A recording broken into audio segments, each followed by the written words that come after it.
সবাই কেমন আছো? আশা করি সবাই খুব ভালো আছো। আমরা চলে এসেছি পুরুলিয়া, মানে আমার শ্বশুর বাড়ি। তো সকালবেলাকার পরিবেশটা তোমাদেরকে দেখাচ্ছি, দেখো কত সুন্দর লাগছে। এদিকে ছেলেও তার বাবা রেডি হয়ে গেছে, মানে আমরা আজকে দুপুরবেলা লাঞ্চ করতে যাব। বেশিরভাগ আমরা পুরুলিয়া এলে না একটু বাইরেই লাঞ্চ করি, কারণ সারা সপ্তাহ তো কলকাতায় আমরা খাটি। তো এই সময় আমরা ভাবি যে না, বাড়িতে রান্না বান্না না, এবার বাইরে। তো এদিকে শাশুড়িকে বললাম তুমি কি যাবে? তো বললো না আমি যাব না, আমার শরীরটা খারাপ, তোমরা বঞ্চ নিয়ে আসো আমার জন্য। এদিকে লিফটটা খারাপ, তো 5 তলা থেকে নিচে আমরা সিঁড়ি বেয়েই আসলাম, কি আর করবো, যেতে তো হবেই।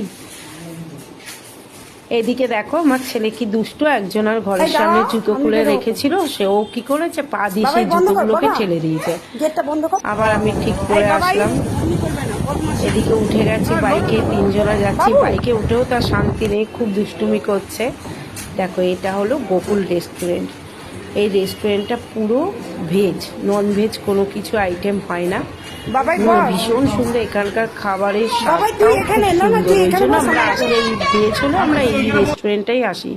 তো আমি ফ্রাইড রাইস আর পনির বাটার মশলা নিয়ে নিয়েছিলাম, আর ওর বাবা মশলা ধোসা। খাবারগুলো জাস্ট টেস্টি ছিল।